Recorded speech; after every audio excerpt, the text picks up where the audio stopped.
Sometimes your biggest hater is going to be your parents.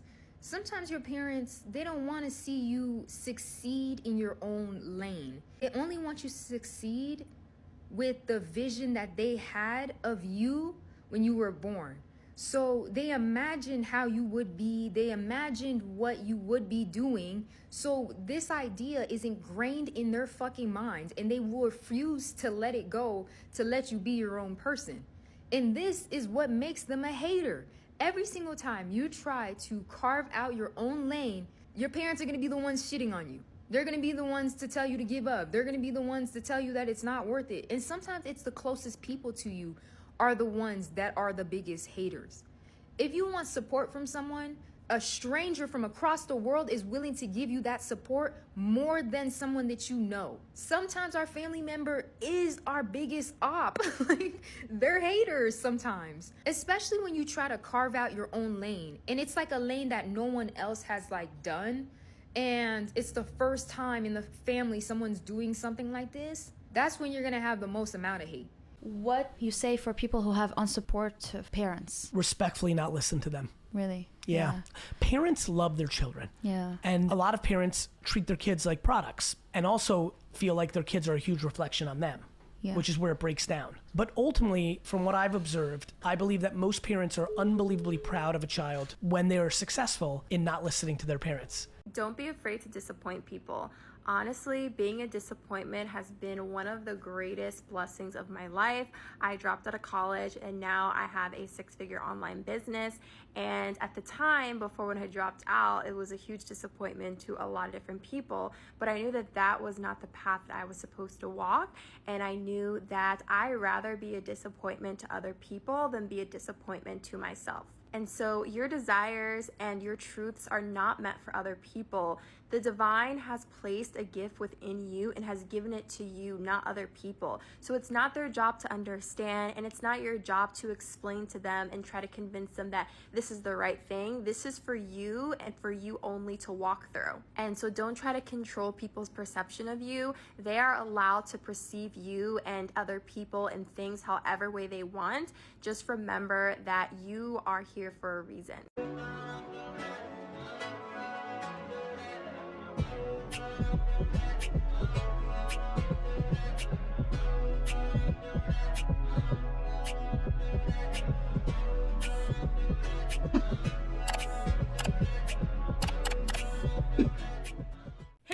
Welcome back to my channel. Back in another video, and I am here with part 2 of my moving to Raleigh series. I've also adjusted the lighting a bit, a little bit more warm of a color, so hopefully this looks a little bit better. Unfortunately, the audio is still echoey. It's gonna be for a while until either I put some more stuff in here or I might move this setup to my bedroom. I'm not entirely sure what I'm gonna do yet. This video is going to be focusing heavily on some of the struggles that I had with my mom. So for those of y'all who don't know or maybe haven't seen some of the videos that I've made in the past about me living at home, my mom has been a helicopter parent my entire life. I've always been extremely sheltered as a kid, and I've spoken about how that has affected me as an adult in terms of me, making decisions for myself and just being comfortable with, adulting and doing things on my own. It's caused me a lot of hindrance in my life, both physically with just being at home, but also mentally, because I've never really had a whole lot of choice and I've never really had a lot of guidance on how to make certain choices. Normally the choices are just made for me or I'm told what my choices should be, right? And so this was the first time that I was making a definitive choice for myself outside of college, which, even to provide context with that, right?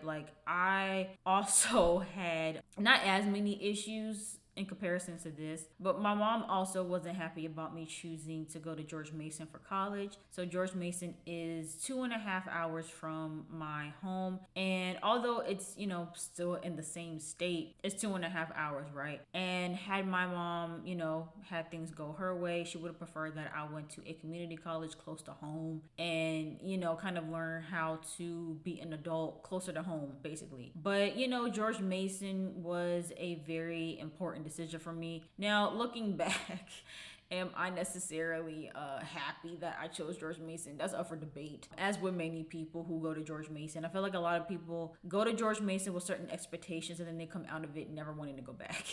But at that time, it felt like the best decision for me. It was the only school in Virginia that offered a video game design program, which was of great interest to me. And, it also was one of the few colleges that a lot of the people that I went to high school with weren't going to. I was actually very intentional about picking a college where I wouldn't know anybody. And that was also, something that was out of the norm for me, because normally I go for comfort, right? I go for what's familiar. But at that time, I was so over it with high school. And I desperately wanted a fresh start, just like now. Desperately wanted a fresh start. And I'm like, you know what? I am going to go to a college where I don't know anybody so I can force myself to meet new people, because I was just done with my hometown. I was done with the people that, I was previously dealing with. And I just wanted to start fresh. And I'm like, what better way to do that than to pick a college that's 2.5 hours away where I'm not going to know anybody? And so, that was difficult as well with my mom, because she said that she didn't want to deter me from picking where I wanted to go, but there were definitely some restrictions, because I also was looking at colleges that weren't in Virginia. I was looking at the Savannah College of Art and Design. I was also looking at Syracuse University, and I'm pretty sure that if I would have heavily went that direction, my mom would have been like, yeah, absolutely not. Because even, Howard is in DC. I was looking at that because, even though I wasn't necessarily looking to go to a HBCU at that time, I was looking at Howard, and there were just little comments here and there that suggested that if I had picked a college that was at the very least not in the state, that there wouldn't have been a lot of support in me going there. And in general, my mom can't necessarily force me to pick a certain college, but at that time it definitely would have been difficult to pick a college where she wasn't at the very least in support of helping me get there, right? Because had I picked a college in New York or Georgia, I have no idea how I would have done that without her. So it is what it is. But aside from that, right, like even when I chose to go to George Mason, there was a lot of pushback in regards to that. There was a lot of just she would frame it as her warning me about some of the things that I needed to be aware of. But my mom has a tendency to be overly negative about certain things. Like, it's hard to get her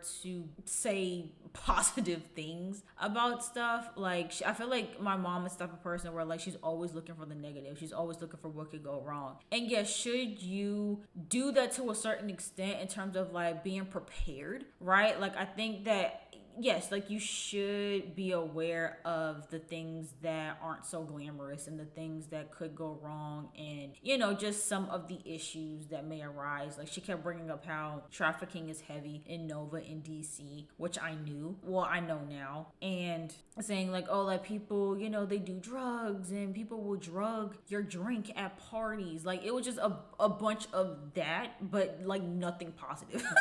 Nothing positive whatsoever. And it literally got to a point like when I was finally there, when I was finally on campus in my dorm, she basically stranded me there. Like, she basically was like, well, not completely, because, well, let me explain. So basically when it came time for me to come home for like the holidays, so like, Thanksgiving and Christmas, she basically told me to find my way back home. Basically, like, she was like, I'm not coming all the way up there to get you. Like, since you wanted to pick that college, since you wanted to go there, you're on your own. You find your own way home. Now, did she eventually, help me to find people that could bring me home? Yeah. But it was just the whole thing of like, so out of spite, so because I chose to go to this college that you didn't want me to go to because it wasn't close enough to home, now you're basically like, okay, you're on your own, you're stranded. Now again, had I went with Syracuse or had I went with a college that was out of state, I could maybe see how she's like, okay, if you are going to go all the way to these other states, then you're gonna have to figure out how to maneuver and get back and from home. But it was the fact that she sprung that on me after the fact that there was no mention, right, of her not being willing to come get me, or shoot, even come see me, come visit. Like there was no mention of that not being a possibility until I was already on campus, and it felt like she did it out of spite. And there were even moments too where she was like,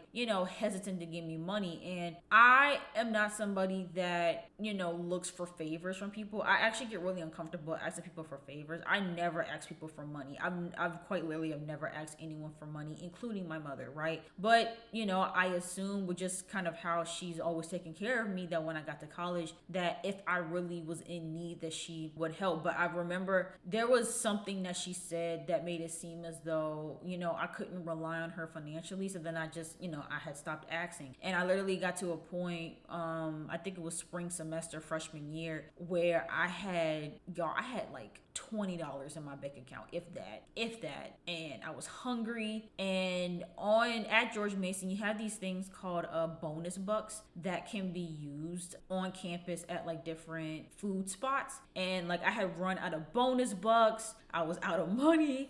I was hungry, and I remember I was on the phone with her, and I think she could tell something was up, and she's like, like, what's going on? And I'm like, well, I'm kind of hungry, and I don't really have a lot of money. And I think I did end up asking her if she could pay for like one meal. I think I was trying to get like a pizza or something, and I was like, hey, like, do you mind just paying for this one pizza? And she was like, you don't have money for a pizza? And I was like, not really. And then she got angry because I didn't ask her sooner for financial help. But I'm like, but you made it seem like I couldn't do that, so I just didn't ask you. Like I just was gonna try and figure it out on my own. And so we kind of always had this back and forth with like me making my own decisions, her not agreeing with the decisions, and then her seemingly pushing back and refusing to help, and making the situation more complicated than it already needs to be, as opposed to just supporting me from the jump, right? And so again, as I mentioned in the first part, I told her about this job before I even applied, because I had a sneaky suspicion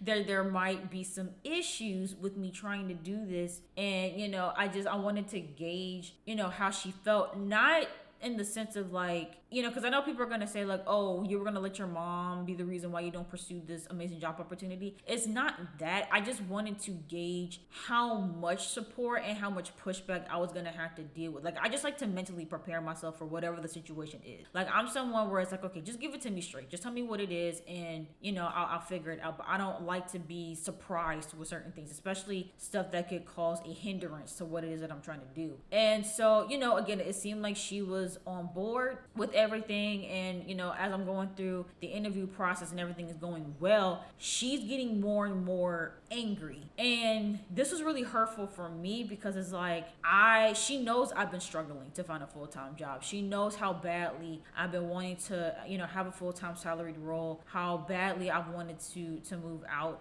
Like, she knows how badly I've wanted these things. So to finally have the opportunity to possibly have these things and her not even be happy or celebrate me was really hurtful, and I couldn't quite understand why. And then at some point there was just like a switch that happened, and I don't know what was said. I don't know at like what exact point for her this shift happened, but now I like just out of the blue, she is like extremely suspicious of everything. She convinced herself that the company was fake, the job was fake, and she just got really, really angry with me about even wanting to do this. And she kept like, every single conversation just got worse and worse and worse. Like, every single conversation about this just started to end up in a screaming match. Like, we were literally just yelling at each other. I mean, my mom have gotten into some arguments. We've gotten into some intense arguments before. It never got this bad. Like, these were the worst arguments we have ever had. They were very emotional, very just unproductive. And I think that was what was so frustrating for me. And what's always been so frustrating with, my mom is that she's not the best at communicating at all. Like, she is someone where it's like she already has her mind set on how she feels. She listens to respond. She doesn't listen to really like fully understand where I'm coming from. And so it's like everything I'm saying is going in one ear and out the other. She's not going into these conversations with an open mind, because every single time, because again, with me thinking that she was on board and that she was going to help me, especially given the fact that, again, like, she's my mom, and up until this point she's always supported me, she's always been there. It was weird to me that in this moment where I would have needed her the most, like me moving into my own place and me moving to a new state, that she was distancing herself from me and she was reluctant to help. And, you know, I feel like she kept just talking fear into me. And that is something that I spoke about too in a past video, where, you know, my mom had a tendency to raise me off of fear tactics. And that's why when I actually became an adult, there's a lot of stuff that like terrified me, because it was always like everything is gonna go wrong or you're gonna get kidnapped, and it was always the worst case scenario for everything. That's just how my mindset always was. It's just thinking the worst case scenario, and I was scared to do anything or make any type of decisions, because, you know, like even that, like even like making mistakes, you know, wasn't really something that was allowed, or I didn't have the safe space to make mistakes, because if I made a mistake, it was always the end of the world, right? And so, you know, with this, I'm like, okay, like we should probably talk through this, what it's gonna look like in what capacity are you looking to help, you know, like let's come up with some solutions. And every single time I would try to have that conversation with her, she just kept saying over and over again, there is no solution. There's no solution to this. And it was just this constant thing of, you know, how could you do this? This is the most unsafe thing you could ever do. Because her whole thing was, again, me moving away from home and me moving to a brand new state by myself and not really knowing anybody there. She just kept saying over and over again, like, this is the most unsafe thing you could ever do. Nobody in their right mind would do this. No parent would be okay with this. And this is where, because I've noticed it for a while, but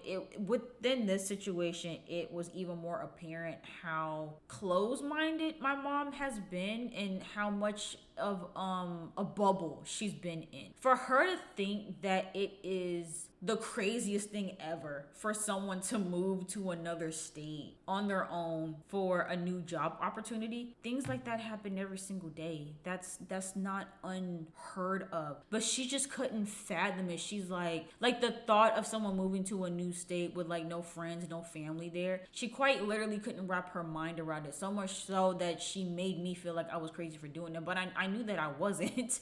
And, you know, again, it was rough because, again, I'm having these amazing interviews and everything is going well, but then I'm dealing with turmoil at home. And so literally all those weeks of me interviewing with the company, my home life was completely upside down. And it was really, really bad, y'all. Like I was in a depression again. Like I was anxious. I was, you know, not scared, but to be in a house with someone that you're not even speaking to and everything is just tense and on edge and you're kind of like avoiding each other. You're not really making eye contact. Like, again, it's never really been that bad. I mean, me and my mom have definitely had like, you know, days in the past where, you know, we wouldn't speak, but it wouldn't go on for this long. And like I said, it was like every single time we would even try to talk, every time I'm like, okay, can we please just sit down and like talk through this? She just wasn't trying to hear it. And, you know, for a while, she didn't accept that this was happening either. Like, she just kept hoping that I would decide not to do it, because she kept saying, well, if you end up doing this, or if this ends up being legit, or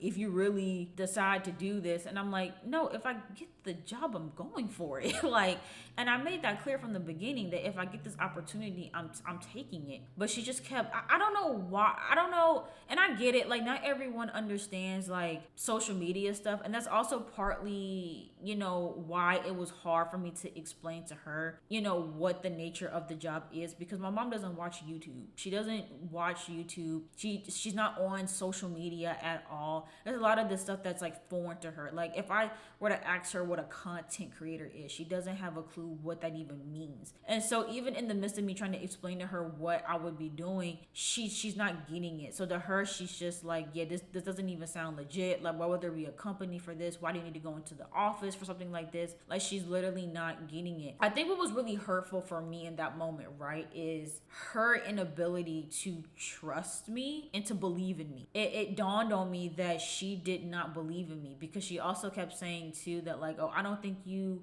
understand like the weight of this and how serious this is. I don't think you're taking into consideration how difficult this is going to be. And, you know, you haven't even, like, she made all of these assumptions that I hadn't like planned this out, that I wasn't, you know, doing my research and looking into different things. Like, because there were even certain things that she would say where, I mean, that's literally not true. Like, she would say stuff like, oh, you're just gonna take this job and not even visit. Not true. That's why I was trying to talk to her about planning a visit. I had already had a trip planned too with my best friend. I didn't even get the opportunity to tell her that because she's too busy screaming at me that I'm unprepared and that I have no idea what I'm getting myself into. And I'm like, you have no faith in me that I can actually do this. Like, you don't believe that first of all, you don't believe that I would do my due diligence and making sure that everything is legit. You honestly think that I don't have enough, not even just common sense, but again, because she's somebody where like she'll show me like scam emails and texts and I can see it, and in the blink of an eye I can tell that it's a scam, but for her she's thinking that it's real. And so for her to think that I would fall for a fake job listing and that I wouldn't have, you know, double triple checked that, you know, it was legit. Not to mention the fact that, again, this is a channel that I've been watching for years. I've literally seen these people on screen and now I'm seeing them in my interview. So obviously this is real, but she's not understanding that. So she's thinking that all this stuff is fake. At one point she even asked me, did I pay them money to give them the job? Like, and I was like so offended by her even asking me that. I'm like, you think I'm that slow that I would pay somebody money, or that I would, you know, what the typical scam things are. Like, she honestly thought that I didn't know these things. Or she would say stuff like, well, you know that when you sign a lease, like, you can't just break it. Like, you have to be there to stay for the entirety of the lease. And I'm like, yeah, I know how leases work. Like, there were so many things that she thought that I didn't know, where I'm like, wow, so you really think that I'm just like, not stupid per se, but you don't think you think that I lack the common knowledge to know what's what and what's legit, and even just like the basis of certain things. Like, sure, I've never lived in my own apartment before, but also through other people that I know that live in their own apartments, and just, I don't know, there's just, you get to a certain age where some stuff is just kind of like common knowledge. Like, duh, you can't just up and break a lease. Like, yes, I know that you have to pay rent every single month. Yes, I know not to send a company money to be offered a job. Like, these are just basic things that any adult would know at this point, just through going through life. Even if you haven't necessarily been in those situations before, just even through proxy. And I think what made it even more tough, right, is around this time as well that I was interviewing for the company, one of her best friends of several years, several decades had passed, right? And that situation in itself was like a lot on her, because it was something where, like, you know, she found out that, you know, her friend was sick, and days after finding that out, the friend was gone, right? And so I was trying to extend as much grace and patience as possible, because I knew that she was also going through a really emotional time. But with that being said, though, the screaming, the yelling, the accusing me of certain things, like, it became a lot. And it's hard to have a conversation with somebody who's literally not even trying to look for a solution to the problem. Like, it literally was just like, nope, this is horrible. And so now I'm realizing, like, okay, my mom probably isn't going to help me with this. And here's the thing. I understand that there's a lot of you out there, right, who, you know, maybe you've gone through this before, or maybe your parents have kind of always been that way. So I feel like it's easy for a lot of people to be like, well, yeah, why would you expect your mom to help you? I'm just speaking from my own personal perspective.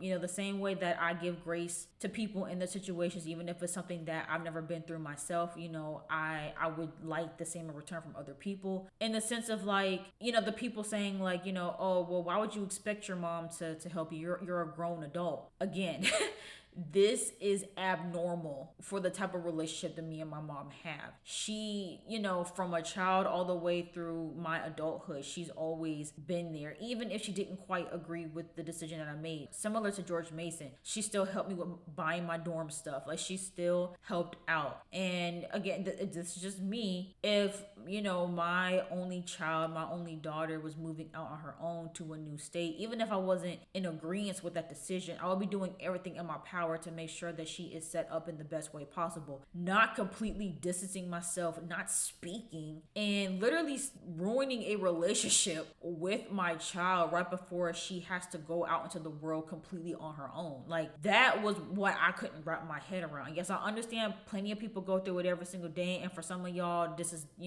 it would have been whatever. And I feel like I was getting some of that from people where it was like, oh, well, screw her, like, you're still gonna do this. It wasn't a matter of was I gonna take the job or not. It was a matter of me having to possibly grieve this relationship that I have with her, and having to possibly come to terms with the fact that, again, because my mom also at this point is my closest family member. I don't really talk to my other family members like that. Like, she's also my only active parent in my life. And so for me to go into this next phase, this next journey of my life, because listen, I don't care what anybody says. Like, you need your parents.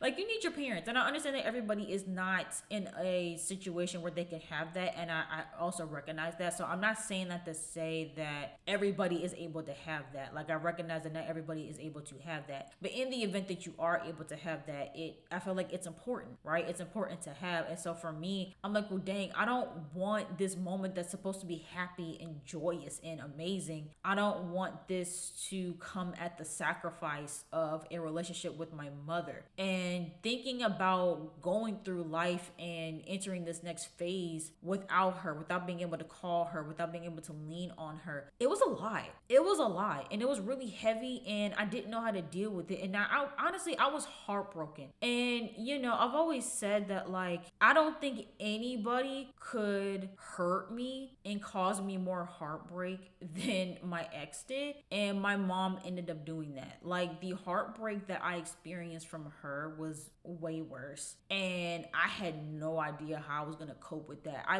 wasn't sleeping. I was not okay. And so again, it's hard to, as I'm getting onboarded and I'm hopping on calls with the team and everything, and I'm planning my first office visit with them, and again trying to stay afloat and present myself in a certain way when I have all this stuff going on behind the scenes. And so it was really challenging. I even started like looking up TikToks of people who have been through something similar, because I know that there's a lot of people out there who have gone through this, or they're currently going through this, where the path that they want to go on, right, and where life is taking them doesn't align with what their parents want, right? For a lot of us, our parents want certain things in a certain way. For some of us, our parents want us in specific careers, whether it's oh, you need to go to school to be a doctor, to be a lawyer, to be an engineer, right? But what if your heart is calling you to pursue dance? What if your heart is calling you to pursue,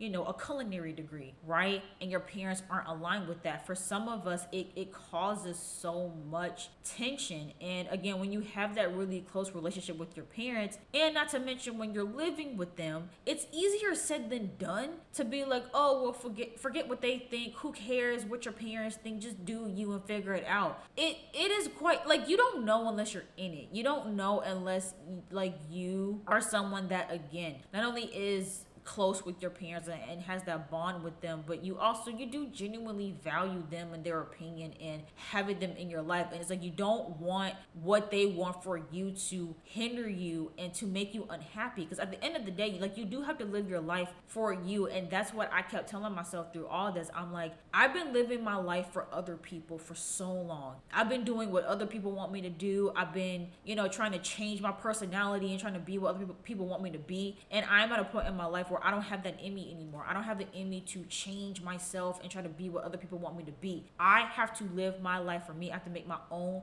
decisions. And yes, some decisions that I make may not be the right decisions, but I have to at least try. I have to at least pursue this because it's in my heart to do so. Not to mention that for me, this was more so a spiritual thing for me. Like, I literally felt like God was calling me to pursue this job opportunity and to go to Raleigh. Like, again, the signs were there, they were everywhere, and I couldn't ignore that. So I for sure was not gonna go against what God wanted for me for the sake of how my mom felt. But it definitely was hard to sit in that reality of, like, you know, the person that you expect to be the most supportive and the most happy for you just wasn't. And so that was a really hard pill for me to swallow. And again, for anyone that's going through that, you know, my heart goes out to you, because yeah, it was rough, like having to sit in that, like, dang, my own parent is not happy for me at all. Like, she was not celebrating me. I'll never forget when I finally went into the kitchen after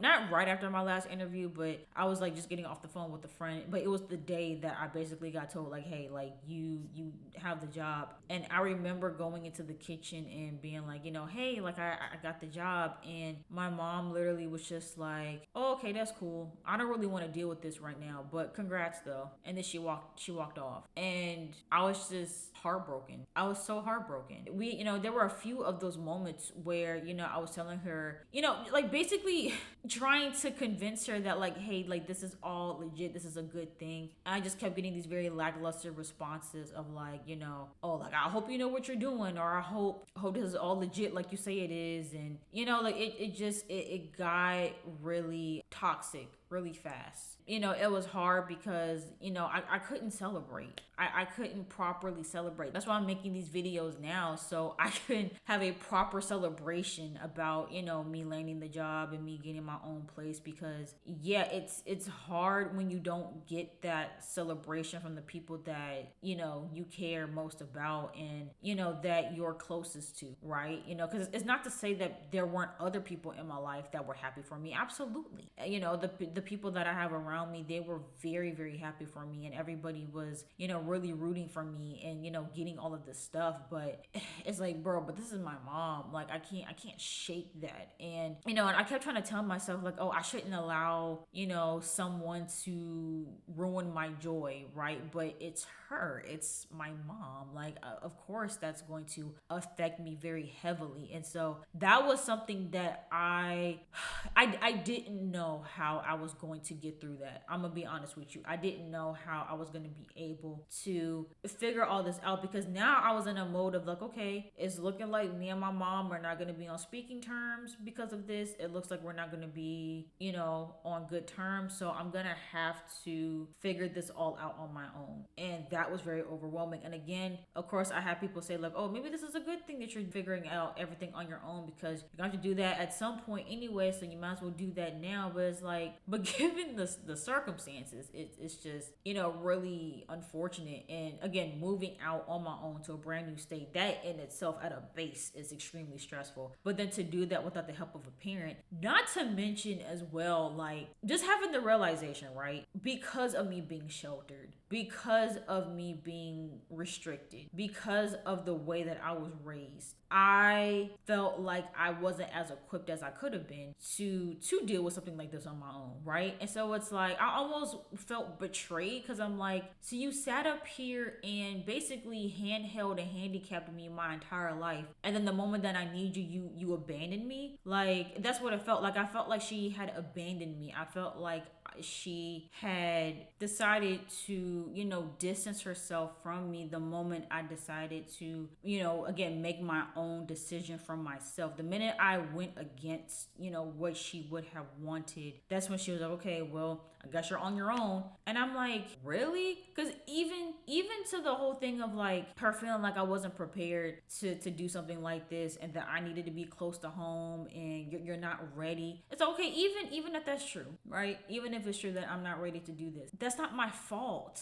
Like, that's not my fault. The lack of life experience that she kept bringing up too, that's not my fault. I'm trying to make up for that as an adult, because I wasn't able to have that when I was growing up. So yes, now now I'm playing catch up. Now I am a little bit behind with learning how to do certain things. And now, I'm a late bloomer to adulting because of how I was raised. And so it's like, you're upset at me when this isn't even my fault. And now I'm trying to course correct that. And sure, I guess you could say it's more on the extreme side that my way of learning how to take care of myself is to jump to another state. But let's be for real. I am only 2 hours away from home. George Mason was 2.5 hours. So I'm literally the same distance that I was from college, just in the opposite direction. And, again, like I had intended on actually moving closer to Northern Virginia because that's where a lot of my peoples were. And so, again, I wasn't really understanding like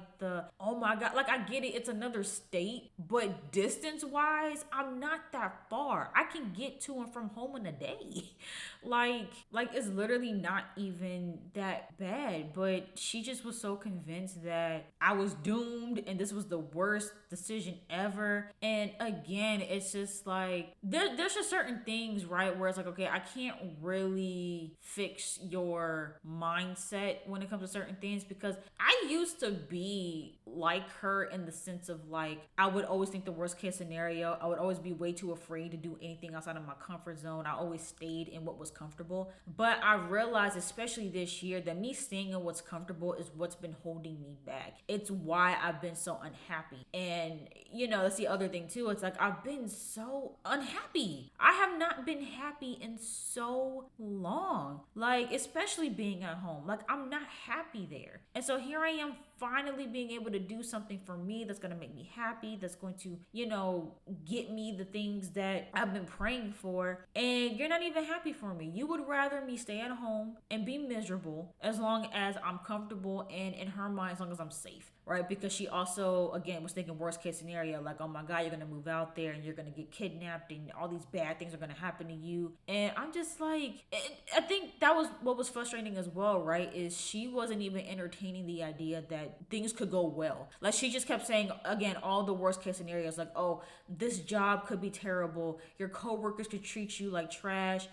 She said like, oh, you could get there and they decide to cut your role 2 months in, and, you could get your apartment and the apartment is terrible, but you can't break your lease and you're going to be stuck there. Like, she was saying every worst possible case scenario that could happen, and she was not even entertaining the idea that things could go well and everything could work out. And when you're talking to somebody like that, there's really no getting through to them, because it's a mindset thing. And at that point, if you're already convinced in your mind that this is the worst choice I could have ever made and nothing but bad things are going to happen, what do I do with that? Like, I literally can't do anything with that. And again, trying to have these conversations with her and not even being open to hearing me and being open to, okay, sure, this may not be the situation that you wanted me in, but what can we do about that? Like, what can we do to make things a little bit more safe for me? Like, what do I need to do to make the situation better? And she just wasn't trying to hear it. So again, at that point, I'm just extremely devastated and heartbroken. And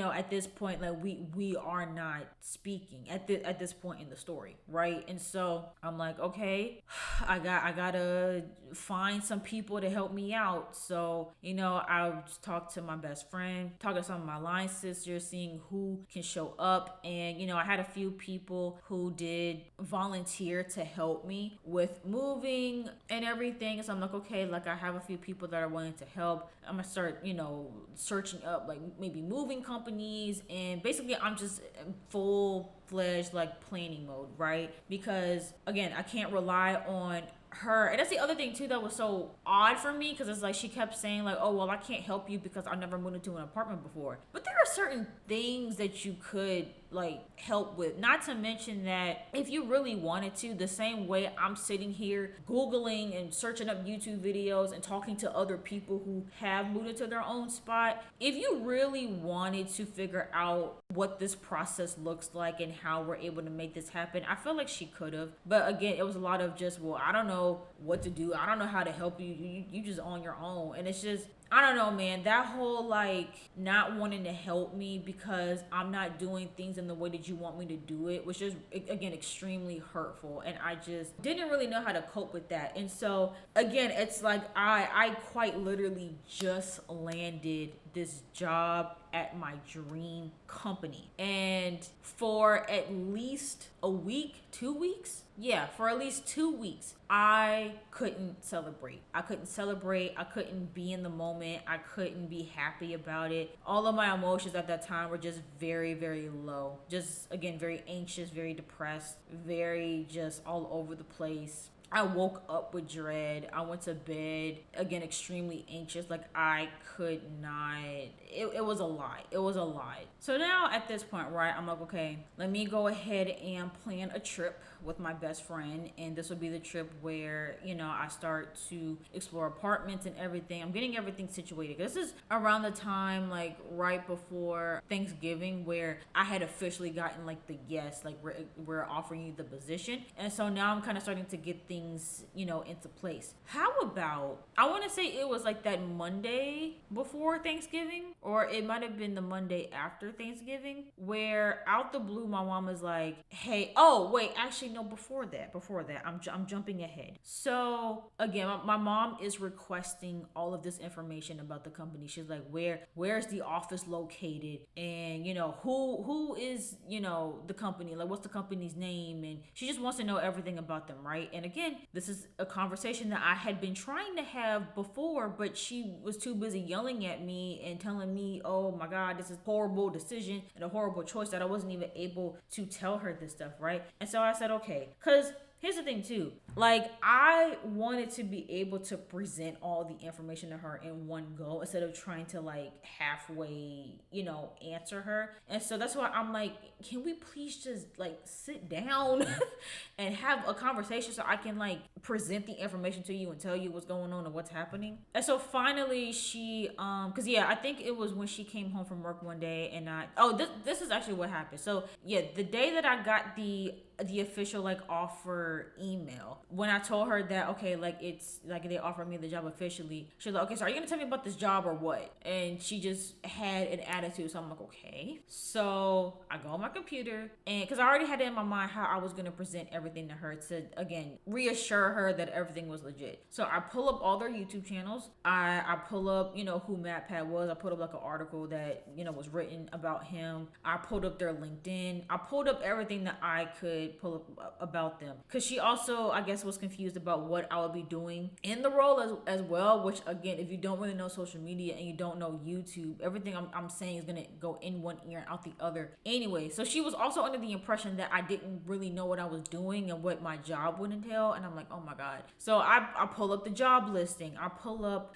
everything that I possibly can, because at this point she has been screaming at me for weeks, wanting all this information and, you know, accusing me of the company being fake and all this and that. So I finally have all the information pulled up, and I'm like, okay, here's what this is, here's what that is. And she still isn't being receptive to it. And I'm just like, bro, like, did you want the information or not? You literally just said you wanted me to show you everything about the company, and I'm showing it to you, and you're still not being receptive to it. And then she's like, well, I'm not really in the mood. Like, I just got off of work. Like, can we do this tomorrow? And I'm like, bro, are you even gonna be in the mood tomorrow? You haven't been in the mood for the past 2 weeks. Like, what's tomorrow? Like, what difference is that gonna make? And she's like, I'll be in a better mood tomorrow. I'm like, okay, whatever. So we get to the next day. I show her everything that I have, and I'm like, okay, do you have any questions? Do you have any concerns? Do you have any comments? She's like, no, I don't have anything to say. And I'm like, again, you have been yelling and screaming about this whole thing for weeks. And here I am presenting you all the information, all the extra information that I could find, and you don't have anything to say after you've been yelling for weeks. She's like, no, I don't have anything to say. I'll let you know if I have any questions. And I'm like, dude, so at this point, I'm like, bro, this is starting to feel like, I don't want to say mental abuse, but it's like, again, like I am someone that I do care about, like, I hate to say it because I know people are going to get upset about me saying this, but it's like I do actually care about my mom and her feelings and, you know, how she feels about certain things. Like I do care to a certain extent. Not enough to, again, not do what's going to be best for me and what's going to make me happy, but I do care. And so for her to put me on this emotional roller coaster and be hot and cold, and one minute she wants to talk, but then when we do talk, she's just yelling and not listening, and then she's asking me for information. I give her the information and then she's silent and doesn't give me anything. It's like, dude, you see that I'm hurting, and you see that I'm looking for you to be like, okay, not even okay in the sense of like I agree with what you're doing, because I already had made peace with the fact that she was never going to be okay with me doing this. That's not what I was looking for. I was looking for me and her to, at the very least, like get on the same page in terms of accepting that this is happening, but also so we could get back to a healthy relationship. Because again, we weren't speaking, we were barely making eye contact. Like there was like it like being in that house with her during this time was so difficult and uncomfortable, and I didn't want it to be like that, especially going into Thanksgiving, going into the holiday season. And again, with me eventually moving out, I'm like, I don't want to continue doing this. I don't want to continue not being on speaking terms. Like I want to fix this. So the fact that she wasn't putting in any type of energy or effort into fixing it was, again, really hurtful and really frustrating. So at that point, I'm like, you know what? I give up. I've done everything that I can do. I've shown you everything that I can show you. I've tried time and time again to have this conversation with you. I'm at a loss. I don't know what else to do at this point. And honestly, it was eating me up so bad, y'all. Like, and I felt so alone. Cause I felt like, you know, even as I'm trying to like talk to other people about this, everyone is just like, oh, well, whatever, she'll come around eventually. And I'm like, my concern isn't even with her coming around eventually. It's the fact that she's not supporting me and celebrating me in this moment. Even if she were to come around later, low key, like, am I gonna want her to come around later? Like this literally broke me. Like I was so upset and hurt that I'm like, I don't know how to cope with those emotions. Like it's not even so much, oh, she's gonna come around, because at this point I'm not really waiting on her to come around. At this point I'm struggling with just my thoughts surrounding how she's been acting, and me trying my best to not get resentful. Like that's where I was struggling. It's just with the emotional toll that this whole situation, you know, had on me. And just for everyone to be like, oh, she'll come around. Okay, well, what about me? What about me? Like, what about my emotional state? Like, I don't know if I'm gonna just come around and be okay after this. Like this was a lot. And so, you know, after that happened, I was desperate, because I'm like, I don't want to not be on speaking terms. So I ended up going to my neighbor and I told her everything that was happening. And, you know, because I needed to have some level of reassurance from someone that was older than me. Because one thing that my mom kept saying too was like, oh, you don't understand from a parent's perspective. Although I had friends who had parents who were supportive of me doing this. And even when I told my mom that, she's like, oh, well, their parents must not be in the right state of mind either if they're, you know, in agreement with this. But I'm like, okay, just so I can reassure myself that I'm not going crazy and that this isn't like the worst decision that I could ever make, fine, I will turn to somebody that is older. I will turn to somebody that is a parent, and, you know, I'll let them know, you know, what's happening, what's going on, just so I can feel like I'm not going crazy. And luckily, you know, as I was discussing the whole situation with my neighbor, she basically reassured me that, yeah, like you're not, you know, like you're not wrong for wanting to do this. And, you know, she was able to give, you know, an unbiased perspective on the situation and looking at it from both sides, right? And for me, I completely and fully understood where my mom was coming from, even though she kept telling me that I didn't understand. I did understand where she was coming from, but there is a balance between being concerned, being worried about safety and everything like that, versus, you know, not allowing that to affect the relationship and affecting, you know, your role as again, a supportive parent. And that's just the part that I couldn't get past. And so, you know, I talked to my neighbor. She offered to kind of be like a mediator between me and her and to just help mend things, right? So the next day, she ended up having my mom over her house, and they had their own separate conversation. They both come back over, you know, we had a brief discussion, and my neighbor's like, okay, you know, everything's gonna be okay. Like, y'all just talk it out. You know, everything's gonna be fine. My neighbor leaves. My mom literally walked past me and goes to the kitchen and starts cooking. And I'm like, what are we doing? She's like, oh, I'm like, okay, so do you want to talk? And she's like, talk about what? And I'm like, bro, like you just came back from our neighbor's house. I came back, you know, like. And this is where I'm like, bro, I'm so sick and tired of having to be the bigger person, having to be the adult when it comes to having communication about problems. Like, I should not have to sit here and freaking chase you around. That's what it felt like. And I've been feeling like that a lot, even with past friendships and relationships, or because I'm constantly having to deal with people who don't know how to communicate. And I'm someone that, again, tries to hold on to my relationships with people, and I want to make things work. I'm normally the one that has to chase people down to sit and have a healthy conversation, having to walk people through how to do that. And so here I am again. My mom is being standoffish, and it's like, dude, hello, obviously we need to talk. Like, why are we doing this? And I literally told her, I'm like, bro, like, cause she was like, oh, well, you know, I'm not really in the headspace to talk about, you know, you moving and everything. And I'm like, that's fine, but like, we're not talking at all. There's no, hey, hi, how you doing? Good morning. I love you. Like, we're not talking at all. And that's like, even if you don't want to talk about this move or whatever, fine. But we're not speaking at all. And that's a problem. Like, how are you okay with that? And when I said that, she finally broke down and had, you know, a transparent and open conversation with me about just, you know, how she was dealing with, you know, me wanting to do this, as well as her grieving her friend. She finally was able to open up and have a vulnerable moment with me. And I think that she is somebody that doesn't like to show off her emotions. Like, she's someone that will literally, you know, like, she likes to act like everything is fine, even if it's obvious that she is like not okay. But she doesn't like to admit when, you know, she is having a tough time with certain things, and she doesn't like to show emotion in general. The complete opposite of me, because I wear my emotions on my sleeve, right? And so, you know, even though I understand like she didn't want to have like a moment of breaking down in front of me, I'm like, I would much rather have this version of you than the yelling and the screaming and being standoffish and walking away. Like, I understand that it's hard for you to be emotional around other people. I get that. But to me, this is healthier, and I can take this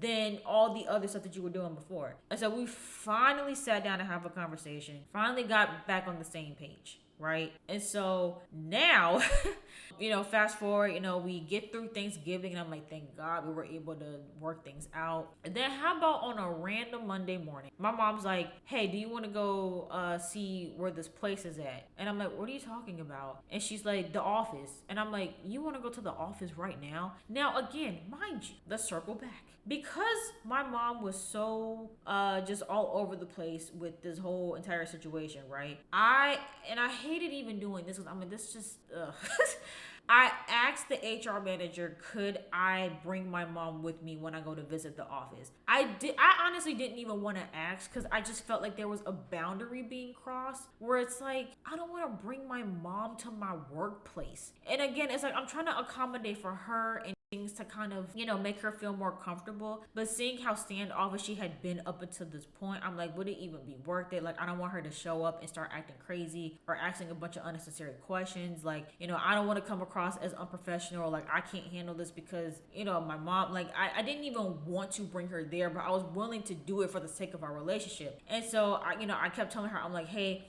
let me know so I can let them know we can properly plan all of this. She decides on a random whim that she wants to go down there. Now, mind you, not even to go inside. She just wanted to, I guess, look around the area because, again, she still in her mind thinks this is all fake, this is a scam, and I'm going to get kidnapped.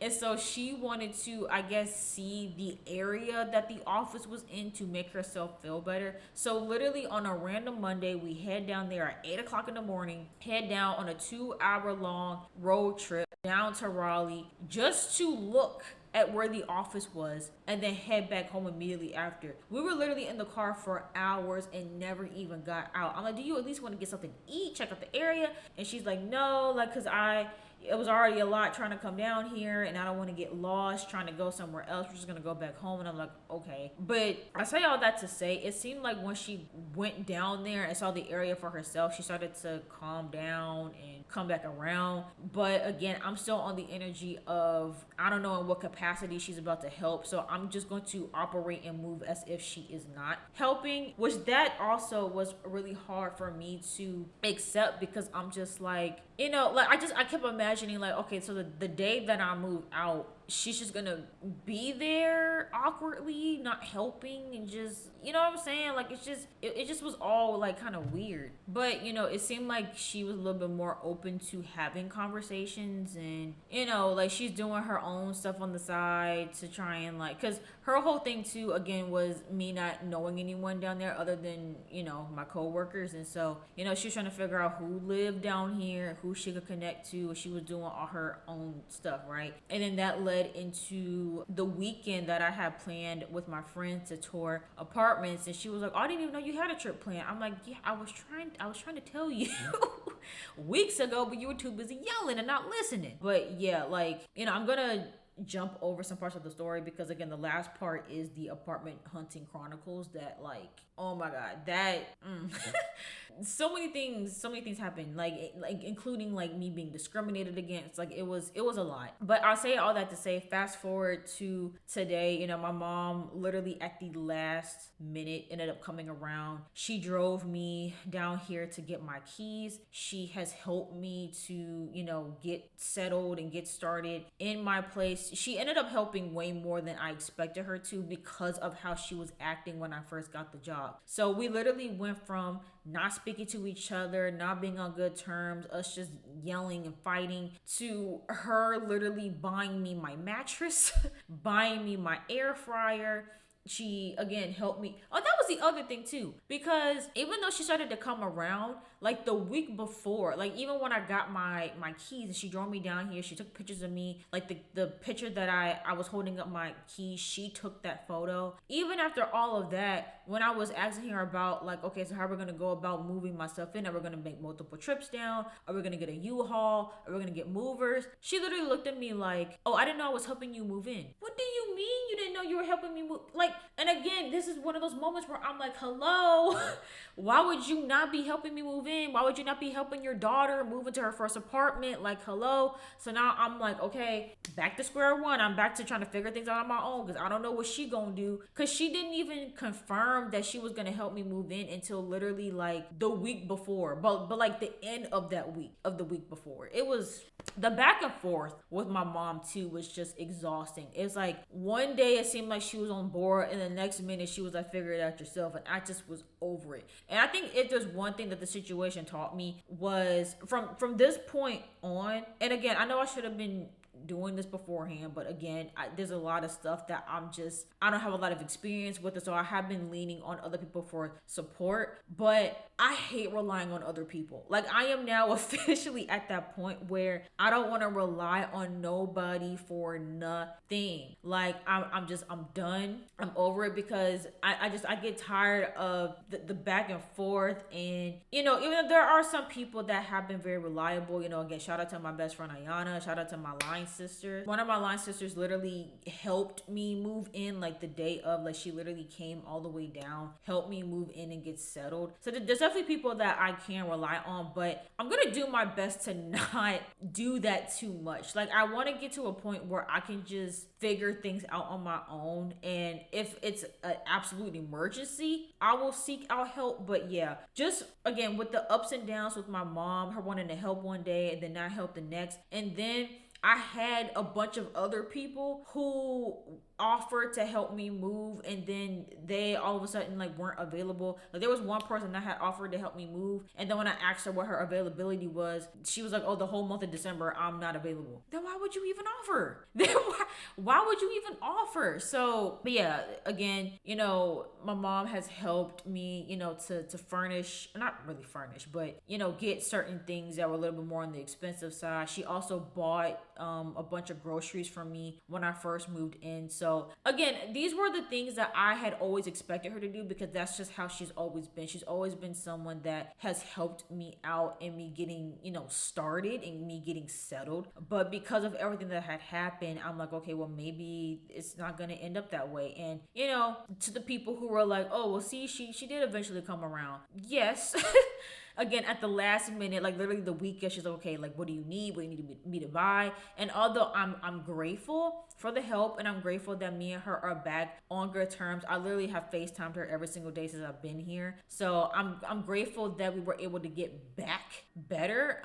Because also I do feel like with me moving out and me being on my own, it's overall going to help our relationship. And, you know, I feel like, you know, with us both now being able to kind of like live our own lives, and me being able to live my own life and be happy and to take care of myself, I think is overall going to help our relationship to not be up under each other 24/7 like we were in that house. Even with all that being said, you know, it still was just a lot, but I'm glad that I didn't have to actually do all of this without her help. And again, to anyone out there that may be going through the same thing, you know, I'm sharing my story to say that there, you know, there may be hope. You know, I know in some instances, unfortunately, chasing your dreams does sometimes end up in a no contact situation with your parents or a strained relationship with them. You know, again, it happens all the time. But, you know, in some instances, you know, once it kind of fully hits them and they have that realization of like, okay, this is happening and there's something that I can really do to stop this, I might as well just go ahead and get on board. You know, it can happen. Like, it doesn't always have to mean you sacrificing a relationship with them. But also, you know, take care of you and prioritize you in these moments as well. Like, if you find that your parent isn't being supportive of you in your dreams, you know, that's the moment for you to kick in full gear and figure everything out on your own. And it's going to be hard. It's going to be stressful. And again, for me, this whole experience has been an emotional roller coaster, because I'm like, bro, I don't want to do this without my mom present. Like, I don't want to have to do that, especially because, again, she's been such a pivotal part of my life up until this point. This is the moment where I need her. And so for her to not be a part of that, it would have been devastating. And I honestly don't know how I would have recovered from that. It would have taken me a really long time to get over that, because I definitely would have felt some type of way about that. But luckily everything worked out, even if it worked out at the last minute. Yeah, even despite all the ups and downs, you know, everything worked out. And I would like to think that even if things didn't get better as quickly as they did between me and my mom, that again, God wanted me here, so I would have ended up here. But I'm thankful and blessed that I was able to reconcile with her and she was able to come back around. But yeah, it was really, really tough, y'all. Like, I was in a really, really dark place with just sitting in that possible reality of, you know, not being on good terms with her because of me wanting to, you know, live my life and do me. Again, I know it's not in the way that she wanted, and I completely understand why she wanted me closer to home, with this being the first time of me living, you know, on my own, like just from a comfort and, again, for her safety perspective of like, okay, if something happens, like I can immediately come home. But I think with me being 25 years old, regardless of life experience, I think it's time for me to leave the nest and for me to just fully put myself out there. I think that's the best way that I can grow. It's what I did with college. I went to a college that was far away, didn't know anybody, so I was forced to grow and I was forced to figure things out on my own. It's the same thing with this. But yeah, I think that's all I have to say. My apologies if I rambled a bit on certain parts, but I just wanted to share with you guys that, again, for anyone out there who may be struggling with that in terms of pursuing your dreams, pursuing what you want to do, but your parents not really being receptive to it, and it causing a lot of tension and causing a lot of strain on the relationship. I get that. I empathize with that. Please don't allow anyone to make you feel like you are wrong for allowing that to affect you. Now, should you allow it to stop you from pursuing your dreams? No, but just understand that your feelings are valid, especially if this is like, you know, a really difficult thing for you to deal with. And if you're someone who had parents who, you know, they didn't come around, they didn't accept, you know, your decision, and it did cause strain, you know, I pray that you're able to build up, you know, your chosen family, and you're able to find people that are willing to support you. Because I will honestly say, if it wasn't for the fact that I had a community around me that were supporting me, that were rooting for me, and that wanted me to do this so bad, and were looking to, you know, go out of their way to, you know, help me out as much as they possibly can, I honestly don't know how I would have gotten through this. Like, as much as I was like, okay, I gotta deal with everything on my own, most of these things you can't deal with on your own. Like, you need people, you need community, even if that is friends, you know, that are willing to be there for you in this time. So yeah, that is all I have to say on this topic. If you have your own stories about dealing with, you know, parents and them not accepting, you know, you wanting to pursue a career or a big move or something in your life, and that's something that you struggle with, if you have any advice for anyone that's going through that, or you just want to share your story, you know, in the comments, feel free. I'm going to try to respond and read as many as I possibly can. And yeah, that is it for this video. The next video, I am going to be talking about finding my first apartment. And when I tell you there is so much that I have to unpack with this, I also have clips that I'm going to be inserting into the video as well, because I did vlog a little bit of my apartment tours, and that that was all a mess. So I'm going to be showing you guys all of that. That video honestly might be longer than this video, and I've already been talking for an hour and 11 minutes. So yeah, that is it for this video and this part. If you guys enjoyed this video, make sure you guys go ahead and give it a big thumbs up. And like I said, if you guys have any of your own personal stories in regards to what I talked about in this video, feel free to share in the comments down below if